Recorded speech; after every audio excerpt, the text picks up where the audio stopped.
and welcome to Slippery People. I'm Liliana Velasquez, and I am honored to introduce you to our next guest this week, Miss Pinup Soprano, aka Diva D'Luscious. Hello. Hello. And Sammy the dog. The real star. The real star. Of every show. Yeah, pretty much. Everywhere he goes, he does steal the show. I know from experience, as I've taken care of your dog often. Diva, I'll be calling you Diva today. Yeah, as fair per enough. usual. Do you remember the first time or how you found out about Sunday Slips? I met you at a gig at a club you were hosting, and my opera burlesque troupe was performing. Yes, I remember now. Yeah, and It was a club. It was like it was a real club, and then the person had hired drag queens and other performers, and you were hosting the night. And I remember talking to you after our show and just really liking your vibe and your energy, and hoping that we could become friends. And it took a little while, but you stalked me. But I was doing I think monthly shows at a kind of popular queer bar in Berlin, and I eventually invited you to come perform with us. And then I came to Sunday Slips to promote the show that we were doing together and do some performance pieces. And then I just realized working my routines out at Sunday Slips before doing a show was a really good way to promote the show and get some practice. So I see you were taking advantage of us. I was taking advantage of Sunday Slips and adding a lot of, interesting artistic material, value. So for our audience abroad and people who don't know Diva D'Luscious, can you describe your art form? No. I'm terrible at this, but I'll try. Okay. So I am a classically trained opera singer. And I was, Sammy, come here. Sammy's getting antsy. Go to Auntie Lily. Yeah. Okay.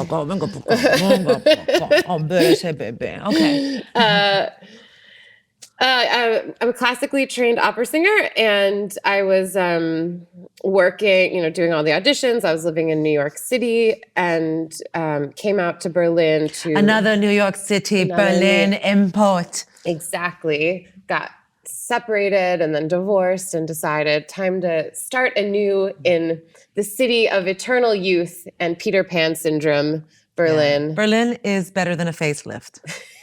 But you will age here. Unless, of course, you use Berlin as your rehab, because the quality of drugs is not that good. I wouldn't know. I didn't do drugs before coming to Berlin. Only pharmaceuticals. Only insulin. It's not as fun. True.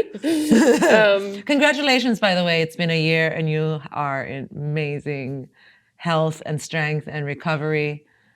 I had cancer last year. That's a different story. That's a different... Bye-bye, Sammy. Be free, Sammy.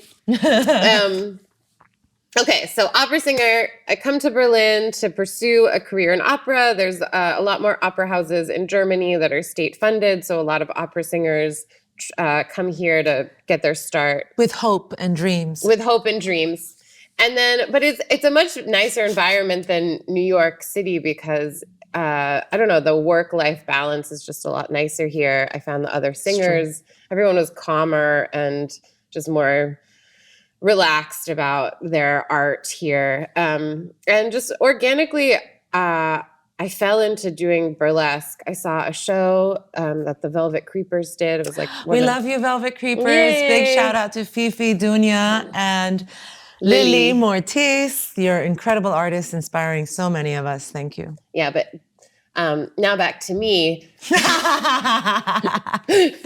No, I think we saw their first or second show, and they just looked like they were having so much fun. It's these three women who are friends doing kind of weird, interesting burlesque routines. And I thought this would be really fun to do with opera.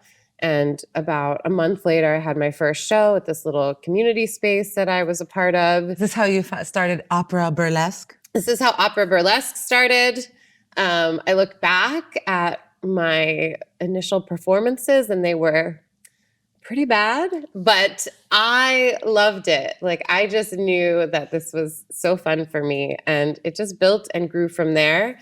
My troupe, my opera burlesque troupe, is kind of disbanded at this point. It happens. It happens. It happens with many of us in many situations. People go in different directions, but I'm still doing my version of burlesque, which now incorporates opera, musical theater, cabaret, comedy, and I perform all over Berlin and internationally, and it's very fun. Well, we're very lucky to have you.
Peace.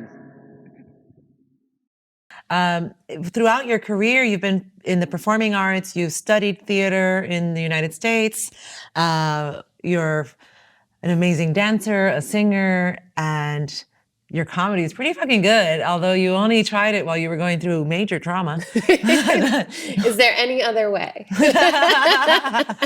What would you tell younger Diva D'Luscious along her path now that you look at how many things have happened and where you are in life? What advice would you give younger you?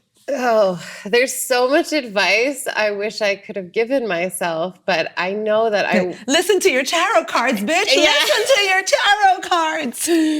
I mean, the thing about like looking back is like I wasn't ready to receive that advice. This is true. I had to go through a lot and do a lot of therapy and just have a lot of life lessons to evolve to the point where I could be in tune with myself enough to actually follow what felt right, kind of to my aura, to who I am, as opposed to doing something more ego-driven that I thought I should be doing. Like when I grew up, I wanted to do musical theater. So did I. Wanted to be on Broadway.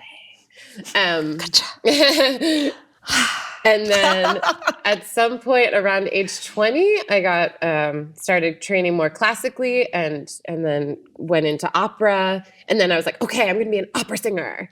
And everyone was telling me, I'm going to wear corsets every day. yeah. It's like, I'm going to be a beautiful opera singer. Because for musical theater, people were telling me I was Too beautiful? I was too tall. I was too heavy. I was too this or that.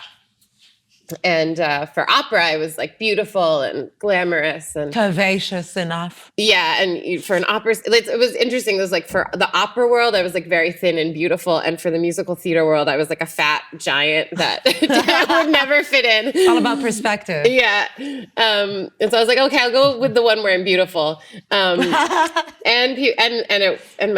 really enjoyed kind of building the technique and learning how to sing that way and the challenge of it. But I think like emotionally, the world of opera didn't fit me. It's a little bit too conservative and a little bit too inside the box. And I'm kind of weird and funny, and I wasn't really allowed to bring that to my opera performing. And I kept going into auditions trying to make myself into someone that people would like. And I would just tie myself up in knots, hoping that they would like me. And then I was nervous and I never felt like I was presenting the best version of myself, and it didn't work. And now that I found the burlesque and also through going through this experience with the cancer, I just don't care. Good for you. And I show up and I'm myself and I try to do the best I can and I have fun, and it's changed my life. Oh, I applaud that. So that's the advice I'd give myself, but I know like that I don't listen to my own advice. The stupid idiot I was would have been like, yeah, whatever, old Sarah. I'm not going to hear it. Why is your hair short now?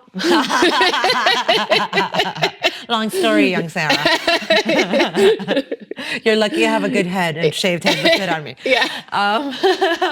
Bravo. Sarah, now, I was really impressed by your solo show that you created this year. Yeah, thank you. And I would love for the rest of the world to see this show. I hope that you're going to be doing it. Can you tell us a little bit about your newest endeavor?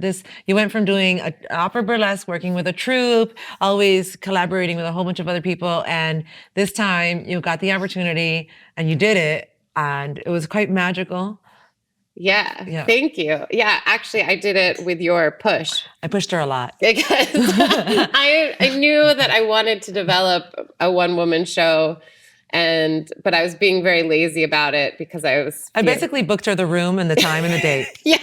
And I was like, you have a solo show to come up with in 6 months. That is what happened. And I was like, oh no. And I almost said no to it. I was almost like, no, I don't feel ready. And then I was like, you know what? The universe is telling me I need to get a show together and put it in front of people. And so, yeah, with your push. What was the title of your show? dildos and body parts. Thank you. I needed you to say that. Yeah. Yeah. A lot of my numbers include either or both dildos and body parts. So it seems appropriate. She's okay. Yeah. So basically for the past 3 or 4 years, I've been doing the burlesque, and I've developed, I don't know, at least 10 solo pieces. And so I took these solo pieces and then, not all of them, but 6 of them, I think, and then kind of wove them into a narrative. And it was figuring out exactly what that narrative should be. That was the hard part of it. The hard part and brilliant part. Yeah, it came together, but it took, the first version of it was just me like talking about my life story in a very literal way. And it felt very preachy, and there was too much in it, and it just wasn't that interesting.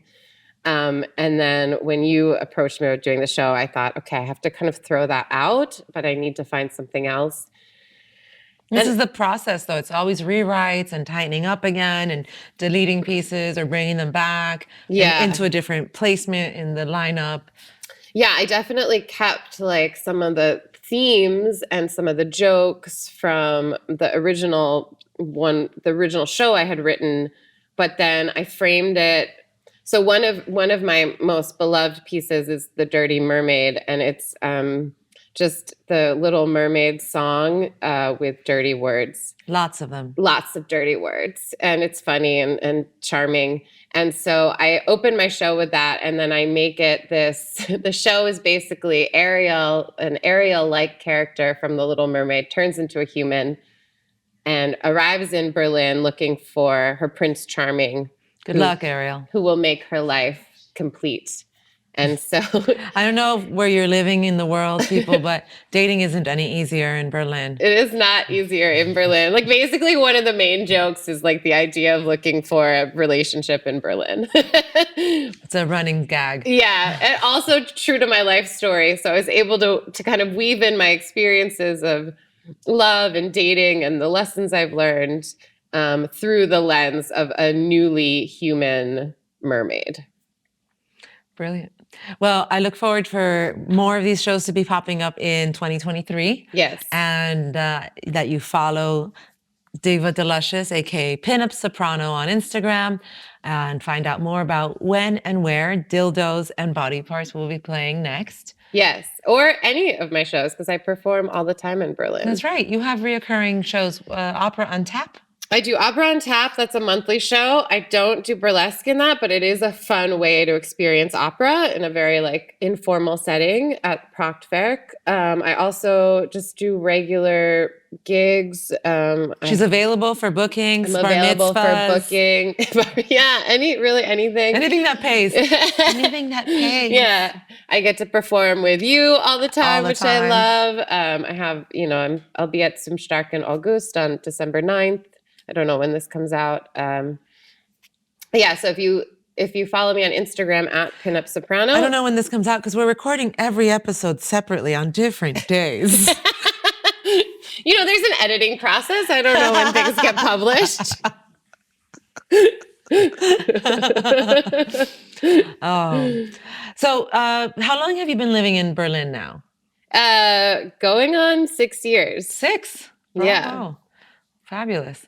We're neighbors too, so we're like we got the good spot. I did it. I wanted to be friends, and we are now definitely friends. I achieved the goal. Took a few years, not only but are I we friends, did it. but now we're like co-parenting her dog. I'm like, Sarah, you're going on vacation? I'll take your dog. I really grow on people slowly, and to the point where you just can't like shake me off anymore. I'm a succubus. Well, Sarah, we look forward to seeing you sign up again at Sunday Slips and flyer all of our audience, which also is pretty much show up to be audience. Please show up. Yeah, it's a really fun show. It is a great show, and when Sarah comes through is again one of those magical moments. Oh, don't tell them I gave my away real your name. secret identity. Edit that out. Just blur. When Diva comes through, you'll be able to enjoy amazing singing, some risque moments of beautiful physicality and intrigue. And we'll see you at Sunday Slips. See you there. Ciao. Bye.